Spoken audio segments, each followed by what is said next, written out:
बिस्मिल्लाहिर्रहमानिर्रहीम। थोड़ा सा नीचे करें, पीछे करें। आज अडियाला जेल में ट्रायल के दौरान खान साहब से तफसीली बातचीत हुई। खान साहब को मैंने अपना मौक़िफ़ बताया कि ये जो एहतजाज हो रहे हैं ये सही मानों में एहतजाज इनको हम नहीं कह सकते हैं, और लफ्ज़ लूला लंगड़ा एहतजाज का मैंने इस्तेमाल किया। हमारे तमाम लीडरशिप उस वक़्त मौजूद थी और मैंने कहा कि एहतजाज के लिए स्ट्रेटजी नहीं थी। अपने तई वज़ीर आला खैबर पख्तूनख्वा अली अमीन खान ने तने तनहा ये मोरके सर किए, कोशिशें की, 70-80 हज़ार लोगों को डी चौक लाया, पिंडी, सवाबी, संगजानी और दीगर मकामात पे जलसे जलूस किए। लेकिन जो एहतजाज के लिए स्ट्रेटजी होती है, और सबसे बढ़ के कि क्यों कर पाकिस्तानी को हम कैसे कायल करें कि आपका निकलना ज़रूरी है। ये 50,000 1 लाख लोग निकलने से शायद ऐसे नताइज हमें नहीं मिल रहे हैं जब तक कि पूरा पाकिस्तान ये न चाहे कि हम निकलें, और इसके लिए ज़रूरी है कि पाकिस्तानियों को कायल करें कि आपके निकलना क्या मानी रखता है और पाकिस्तान को क्यों ज़रूरत है। बहरहाल बहुत सारी गुफ्तगू शुनीद के बाद खान साहब ने कुछ हिदायत दी हैं जो मेरा ख्याल है सलमान अकरम राजा साहब के लिए बेहतर होगा कि वो मुनासिब समझेंगे तो आपके साथ शेयर करेंगे। एहतजाज के हवाले से कुछ फैसले हुए हैं। दूसरी भी बात, खान साहब ने आज मैंने उनसे ये पूछा कि मौलाना साहब के हवाले से क्या मौक़िफ़ है, क्योंकि आईनी तरमीम में तो साथ दिया उन्होंने हुकूमत का, और अब नई आईनी तरमीम भी आ रही है और मौलाना साहब की तायीद के बगैर तो ये मुमकिन ही नहीं है। तो इस दौरान हमारे एक साथी ने खान साहब को कहा कि मौलाना साहब का ये कारनामा है कि उन्होंने मिलिट्री कोर्ट जो बन रहे थे आईन के तहत सनसेट क्लास समेत, वो उनकी वजह से न बन सके, जिस पे खान साहब का कहना था कि मिलिट्री कोर्ट से कोई मुझे ये न डराए। उन्होंने कहा अगर कोई मुझे बेचना चाहता है तो मैं मिलिट्री कोर्ट भी जाने को तैयार हूं, पाकिस्तानियों के लिए हर अजीमत उठाने को तैयार हूं। खान साहब ने पार्टी के अंदरूनी मामलात, ILF के मामलात पर भी गुफ्तगू शुनीद की। जितने वर्कर्स गिरफ्तार हुए, मार खाई, उनको खिराज तहसीन पेश किया और हिदायत दी कि इनके केसेस में भरपूर दिलचस्पी ली जाए। साथ में खान साहब को ये भी बताया गया कि ये जितने लोग हैं गिरफ्तार शुदगान, इनकी जमानतों के और इनके बूदोबाश के अखराजात जो हैं वो अली अमीन खान बर्दाश्त कर रहे हैं। ओवरऑल जो है आज की मीटिंग जो है वो हौसला अफजा थी। खान साहब जो हैं वो एक दफ़ा फिर कह रहे थे कि एक नए एहतजाज या धरने की तैयारी करो। अब अनकरीब ही इसका फैसला पार्टी जो कमेटी एहतजाज कमेटी बनेगी वो इस हवाले से फैसले करेगी। बहुत शुक्रिया। कोई बात अगर है। साहब ये बताइएगा जो एहतजाजी कमेटी बन रही है उसमें आपका क्या किरदार हो? उसमें चूंकि मैं किसी और कमेटी में तो हूँ ही नहीं, ना मुझे पार्टी के मामलात का कोई इल्म रहता है, और आज खान साहब ने कहा भी तो मैंने कहा मैं चूंकि बहुत सारे कमेटीज़ में किसी भी कमेटी में नहीं हूँ, तो मैं एहतजाज कमेटी का हिस्सा हूँगा, और हम चंद टीयर की लीडरशिप होगी, यानी पहले कौन निकालेगा, एक गिरफ्तार होता है तो दूसरा कौन होगा, तीसरा कौन होगा। हम बड़ी स्ट्रेटजी से जो वर्कर गिरफ्तार होंगे उनको फोकल पर्सन बताएंगे, क्या तरीक़ाकार होगा। सर्दी भी आ रही है तो लिहाजा मौसम के हिसाब से जो है तैयारी करेंगे। बानी PTI जो है वो तो असद कैसर साहब जो मशवरा देते हैं मुझे भी उन्होंने दिया है, बाकी मेरी ज़ाती राय अलग है।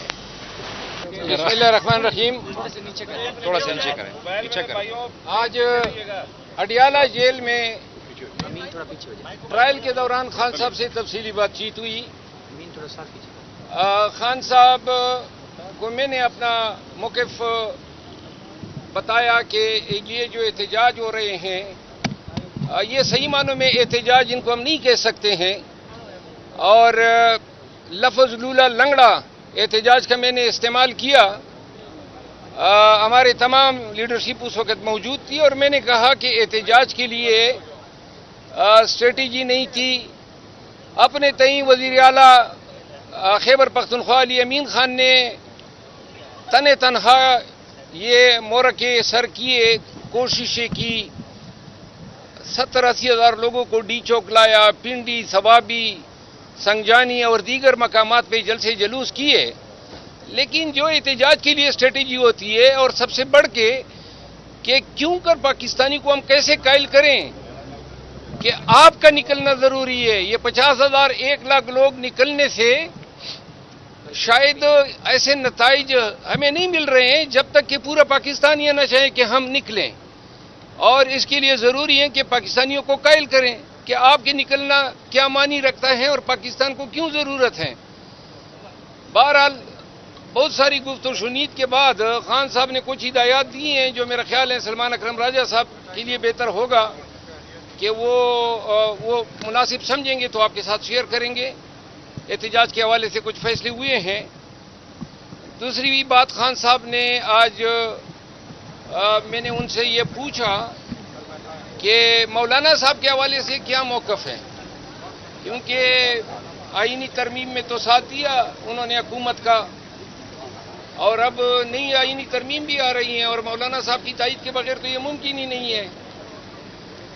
تو اس دوران ہمارے ایک ساتھی نے خان صاحب کو کہا کہ مولانا صاحب کا یہ کارنامہ ہے کہ انہوں نے ملٹری کورٹ جو بن رہے تھے آئین کے تحت سن سیٹ کلاس سمیت وہ ان کی وجہ سے نہ بن سکے، جس پہ خان صاحب کا کہنا تھا کہ ملٹری کورٹ سے کوئی مجھے یہ نہ ڈرائے. انہوں نے کہا اگر کوئی مجھے بیچنا چاہتا ہے تو میں ملٹری کورٹ بھی جانے کو تیار ہوں، پاکستانیوں کے لیے ہر عزیمت اٹھانے کو تیار ہوں. خان صاحب نے پارٹی کے اندرونی معاملات، ILF کے معاملات پر بھی گفت و شنید کی. جتنے ورکرز گرفتار ہوئے، مارک آئی، ان کو خراج تحسین پیش کیا اور ہدایات دی کہ ان کے کیسز میں بھرپور دلچسپی لی جائے. ساتھ میں خان صاحب کو یہ بھی بتایا گیا کہ یہ جتنے لوگ ہیں گرفتار شدگان، ان کی ضمانتوں کے اور ان کے بود و باش کے اخراجات جو ہیں وہ علی امین خان برداشت کر رہے ہیں. اوورآل جو ہے آج کی میٹنگ جو ہے وہ حوصلہ افزا تھی. خان صاحب جو ہیں وہ ایک دفعہ پھر کہہ رہے تھے کہ ایک نئے احتجاج یا دھرنے کی تیاری کرو. اب عنقریب ہی اس کا فیصلہ پارٹی جو کمیٹی احتجاج کمیٹی بنے گی وہ اس حوالے سے فیصلے کرے گی. بہت شکریہ. کوئی بات اگر ہے شیر افضل صاحب یہ بتائیے گا جو احتجاجی کمیٹی بن رہی ہے اس میں آپ کا کیا کردار ہوگا؟ اس میں چونکہ میں کسی اور کمیٹی میں تو ہوں ہی نہیں، نہ مجھے پارٹی کے معاملات کا کوئی علم رہتا ہے. اور آج خان صاحب نے کہا بھی تو میں نے کہا میں چونکہ بہت سارے کمیٹیز میں کسی بھی کمیٹی میں نہیں ہوں تو میں احتجاج کمیٹی کا حصہ ہوں گا. اور ہم چند ٹیئر کی لیڈرشپ ہوگی، یعنی پہلے کون نکالے گا، ایک گرفتار ہوتا ہے تو دوسرا کون ہوگا، تیسرا کون ہوگا. ہم بڑی اسٹریٹجی سے جو ورکر گرفتار ہوں گے ان کو فوکل پرسن بتائیں گے، کیا طریقہ کار ہوگا. سردی بھی آ رہی ہے لہذا موسم کے حساب سے جو ہے تیاری کریں گے. بانی PTI جو ہیں وہ تو اسد قیصر صاحب جو مشورہ دیتے ہیں مجھے بھی انہوں نے دیا ہے، باقی میری ذاتی رائے علیحدہ ہے.